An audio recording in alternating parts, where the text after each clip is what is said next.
Deus. Vamos agora ouvir a irmã Giblane adorar o Senhor com hino. Enquanto ela adora o Senhor, será recolhido dízimos e ofertas para a obra do Senhor. Glória a Jesus, aleluia. Glória a Deus. Mais uma vez saúdo a igreja com a paz do Senhor. Eu irei deixar aqui para a meditação da igreja, Mateus 16, 18 e 19. Pois também eu te digo que tu és Pedro, e sobre esta pedra edificarei a minha igreja, e as portas do inferno não prevalecerão contra ela. Eu te darei as chaves do reino dos céus, e tudo que ligares na terra será ligado nos céus, e tudo que desligares na terra será desligado nos céus. Amém? Glória a Jesus, que nós possamos estar ligados nesta noite. Glória a Deus, porque Deus está neste lugar. Louvado seja o nome do Senhor. Aleluia. Glória a Jesus.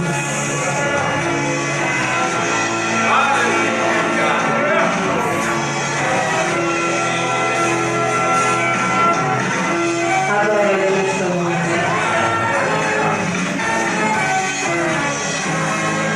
Antes que houvesse dia, eu sou deles.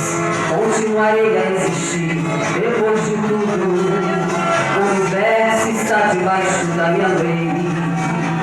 Tudo me obedece porque sou rei. Sustento tudo com a força da palavra. Na fonte do poder exaltável. Homem sabe sobre mim, só o que eu permiti. Porque sou Deus e outro igual nunca vi. Sou Pai da eternidade, professor da sabedoria. O que não existe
mais que vitoriosa.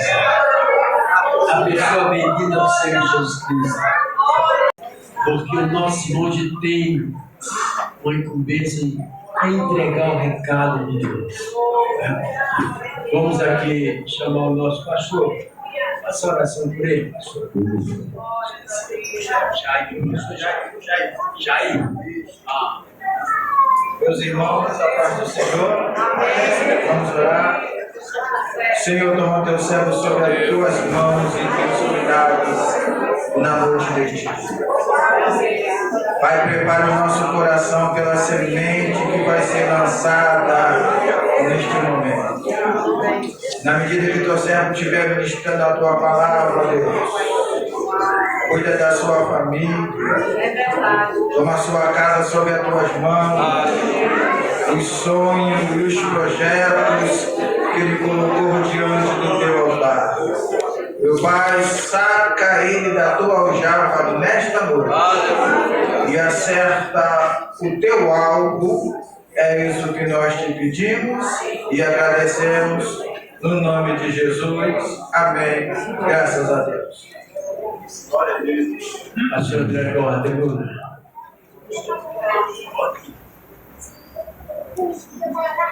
Queridos irmãos, quero os cumprimentar com a paz do Senhor Jesus. Amém? Vamos abrir a palavra de Deus no Evangelho de Lucas, capítulo 24, e verso 49. Quero desde já agradecer ao pastor Genaro, pastor Ezequiel, nosso presbítero Roberto Santos, que nos convidou para estarmos aqui operando nesta noite.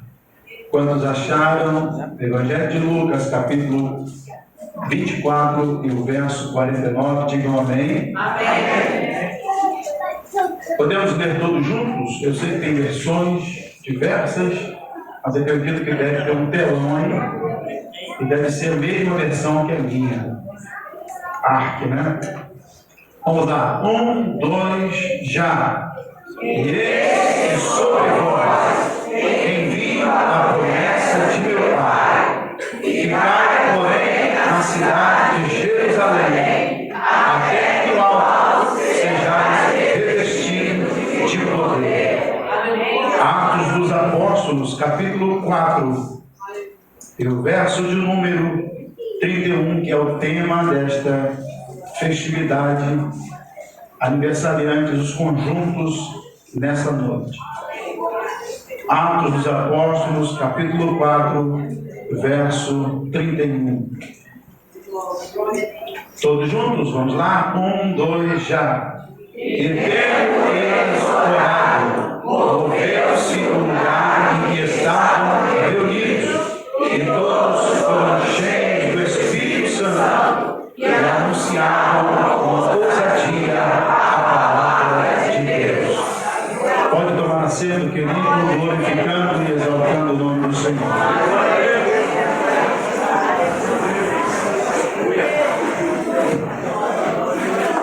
Meus queridos e amados irmãos, que alegria poder estar nessa casa espiritual, retornar mais uma vez de Itaboraí para cá. É logo ali depois da poça d'água. Eu já senti a presença de Deus aqui nesta noite. E eu quero crer que você também já tenha sentido neste lugar a presença de Deus. O tema que foi dado nessa ocasião de festividade é um tema propício para os nossos dias, embora os dias são dias maus, dias que têm tentado atrapalhar e impedir o agir de Deus na vida da igreja. Mas nós cremos que a igreja tem um dono. E o dono desta igreja não é general, não é capitão, não é pastor, não é militar, não é ninguém. É o Senhor Jesus Cristo Nazareno. E diante desse quadro do texto apropriado para nós vamos falar sobre a oração e o coração avivado, que é o tema desta festividade. Jesus, em sua passagem nessa terra, ele, na última hora em que ele estava para subir ao céu, ter a ascensão, ele deixou uma pequena mensagem, que aqueles discípulos deveriam ir para o templo, para a cidade de Jerusalém, e ficassem ali aguardando a promessa de Deus, até que do alto realmente viria algo especial, que é a promessa de Deus, e eles seriam revestidos de poder. Aquela ocasião não era uma ocasião favorável, porque o Mestre Jesus já estava indo embora. Ele havia morrido e havia ressuscitado. Então, iria iniciar uma perseguição durante 300 anos para a igreja. Mas antes que esses crentes se desanimassem, antes que esses discípulos parassem a sua trajetória, o Senhor deu uma ordem: ficai na cidade de Jerusalém, até que do alto sejais revestidos de poder. Ou seja, o crente sozinho, ele não é ninguém, não tem nada, não tem capacidade, não tem autoridade, não tem ideias, não tem visão, mas com o Espírito Santo de Deus na nossa vida, algo especial a igreja tem. Aleluia! E diz a Bíblia que aqueles crentes, eles foram para a cidade de Jerusalém obedecendo o mandato do Senhor Jesus Cristo. E ali estava acontecendo uma festa tradicional chamada Festa de Pentecostes. E esta festa de Pentecostes reunia ali muitas nações, e entre aquelas nações, 19 aproximadamente, se não me falha a memória, 19 nações estavam ali reunidas com o grande evento tradicional. E nesse evento os discípulos estavam no templo, já no período de 10 dias, orando, buscando, louvando, adorando, engrandecendo a majestade do Criador. E eu quero dizer para os irmãos que enquanto eles não receberam, eles não saíram daquele templo, daquele local. Estamos vivendo dias em que a nossa vida está no limiar aqui na terra, onde a volta do Senhor Jesus Cristo está a qualquer momento para retirar a sua igreja da terra. E é nesse limiar em que a igreja está atravessando essas provas, as dificuldades. É bem possível que muitos tenham sido baleados, estão desanimados, estão apáticos, estão muitas das vezes com medo, com uma preocupação, cheio de provas, num aperto, numa situação crítica. Mas eu quero crer que ainda a mensagem do Senhor Jesus Cristo, ela ainda prevalece em nossos dias, dizendo para nós: ficai na cidade de Jerusalém, até que do alto sejais revestido de poder. Quantos nesta noite carecem do poder dos altos céus? A nossa vida não pode ser uma vida fria, uma vida morna. A nossa vida tem que ser uma vida quente. E quando o Senhor, ele tirou o povo de Israel da terra do Egito e fez eles irem para o deserto, ele ali preparou o tabernáculo e ele colocou uma missão para o sacerdote, aonde estão os sacerdotes hoje na tribuna. Uma missão é de que o fogo deveria arder continuamente sobre o altar e não poderia se apagar, teria que queimar o dia, a noite toda, e o sacerdote teria que manter aquela chama acesa. Oh, querida irmã e querido irmão, não adianta lenha, brasa sem estar no braseiro, ela vai se apagar. Mas enquanto estivermos unidos, louvando, adorando, clamando, buscando, então o fogo vai acender.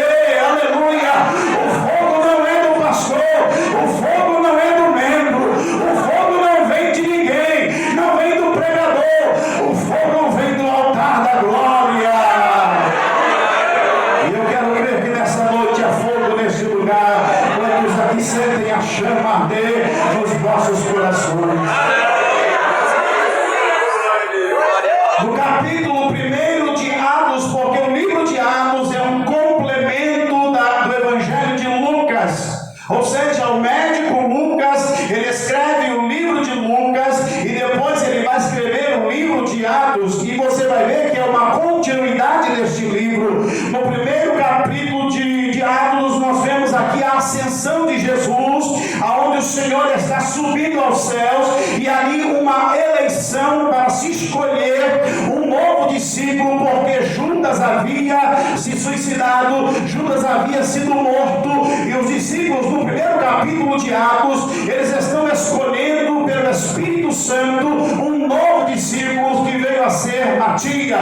E nós observamos aqui que esse apóstolo, ele vai complementar no primeiro capítulo, e eles vão receber ali uma missão de Deus. No segundo capítulo é justamente o capítulo aonde o dia de Pentecoste, o fogo de Deus desce sobre a igreja. A igreja estava realmente em um momento crítico. Os membros estavam todos preocupados, porque agora como seria a trajetória da igreja sem a presença de Jesus? Como seria a trajetória da igreja sem aquele que liderava aquele povo? Então o Senhor falou: eu vos enviarei o Consolador. Aleluia! O Senhor disse: eu não vos deixarei órfãos. Aleluia! E a igreja não está órfã até o dia de hoje. O Espírito Santo está com ela. O Espírito Santo está guiando, dirigindo, enchendo, capacitando, habilitando os seus membros, porque Jesus deixou o Espírito Santo conosco. E ai de nós se não tiver o Espírito Santo. Mas chegará um momento em que o Espírito Santo não vai mais estar agindo no seio da igreja. É bem verdade que o Espírito Santo não vai subir com a igreja, porque o Espírito Santo, ele é onisciente, onipresente e onipotente. Mas a ação da igreja já não mais vai existir como ele atua nos nossos dias. Por quê? Porque a igreja não estará mais aqui. Então, se o Espírito Santo não estará mais aqui, como será esta terra?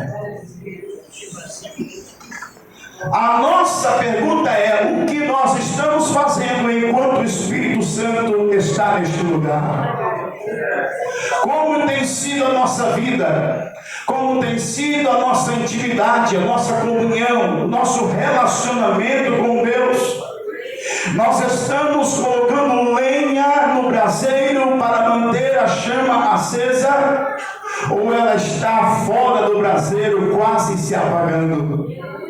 No capítulo de número 3, nós vemos aqui a cura de um coxo de nascença e a explicação de Pedro sobre esta virtude que veio no meio do povo de Deus.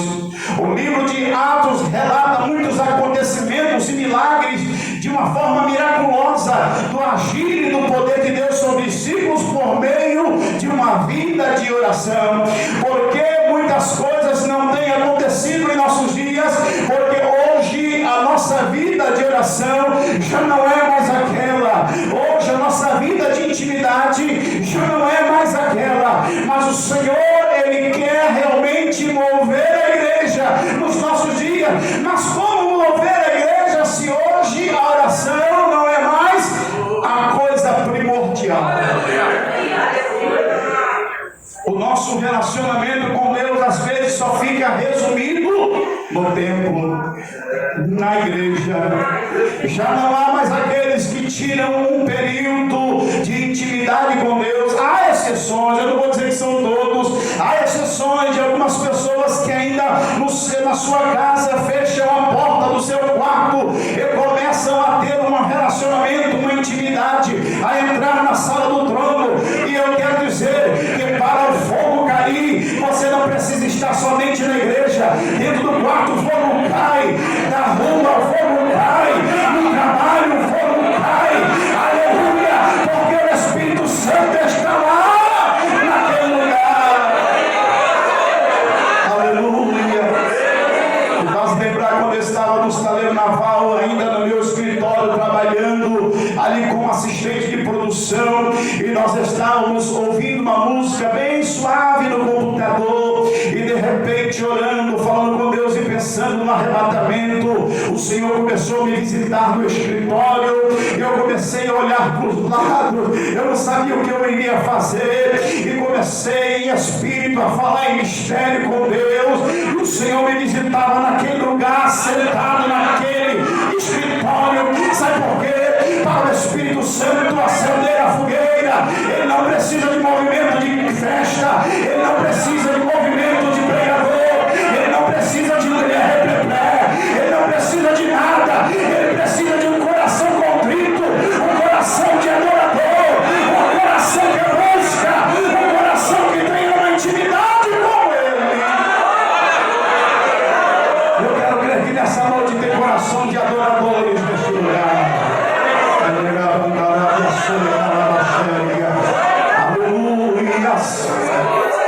No capítulo 4 nós vemos Pedro diante dos sacerdotes do Sinédrio sendo questionado sobre aquele coxo que ele estava com 40 anos de idade, desde nascença não havia andado, e agora eles são questionados sobre esse coxo.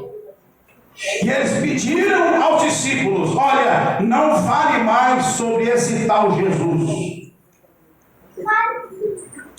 E aí Pedro vai dizer: quem importa obedecer? Aos homens ou a Deus? Sabe o que eu vejo, irmãos? O crente, quando ele tem uma intimidade, um relacionamento com Deus, ele não é um ser abusado. Ele não é aquele que vai quebrar o barraco no serviço, quebrar o barraco, mas quando se trata de princípios, quando se trata de relacionamento, ele prefere obedecer a Deus.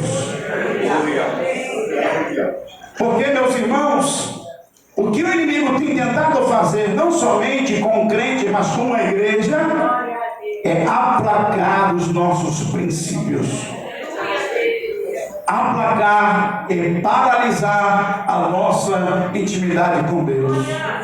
Tentaram fazer isso com a igreja primitiva, quando realmente começaram a perseguição, e eles realmente eram levados para serem mortos, e realmente alguns eram esfolados, outros eram levados ali às arenas dos leões para serem comidos vivos, outros eram levados para serem queimados vivos, outros eram levados para o precipício para serem jogados vivos do alto abaixo para tentar parar a igreja. Alguns queimaram, alguns homens imperadores queimaram as escrituras para tentar aplacar, mas glorificado seja o nome do Senhor, porque esta igreja ninguém para, esta igreja ninguém realmente vai impedir ela avançar, e como a serva do Senhor cantou aqui, ela vai romper até Jesus voltar. A questão, meus irmãos, é que muitas das vezes nós olhamos para a oração, e o que é a oração e o que não é a oração. Eu escrevi algumas coisas para passar para a igreja do Senhor, para que o Senhor venha trazer um direcionamento do que é a vida de oração de um crente. Em primeiro lugar, a oração não é um relacionamento formal com Deus. A oração não é uma reza onde você repete a mesma coisa todos os dias para falar com Deus. A oração não é uma autoapresentação ou uma autopromoção da sua vida. A oração não é uma penitência, um castigo de Deus que você tem que estar realmente de joelho dobrado para falar com Ele. A oração não é uma barganha, uma negociação com Deus. Não, a oração é muito mais. A oração é muito mais profundo, muito mais além. A oração é um prazer. A oração realmente é algo onde você tem realmente sede do seu Criador.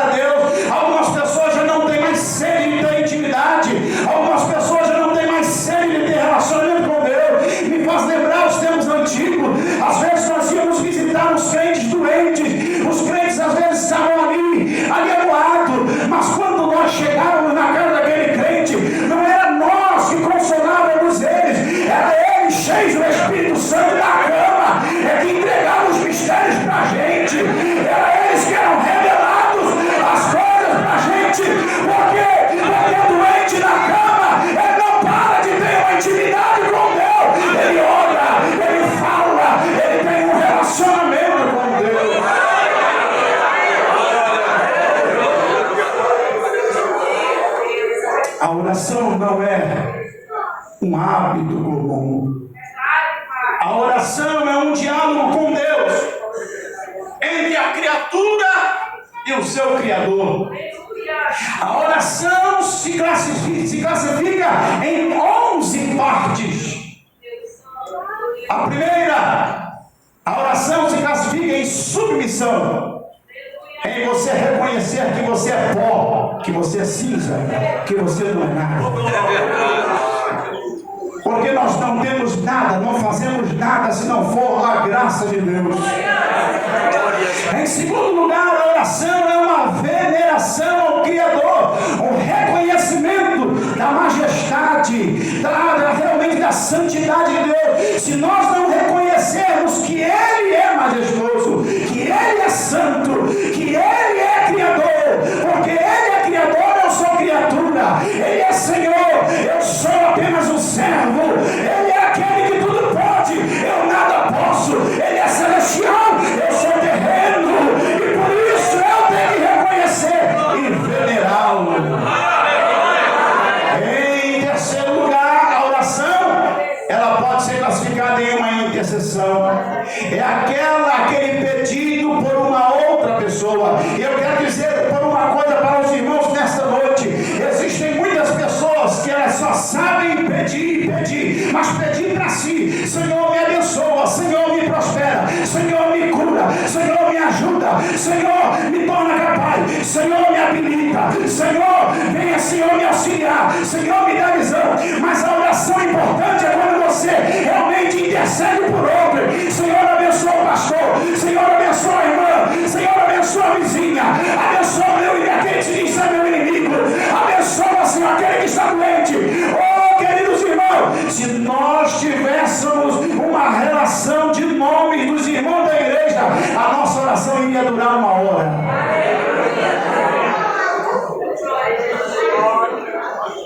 Quantos irmãos da igreja você orou hoje? Às vezes nós não percebemos que tem alguém que não está vindo na igreja.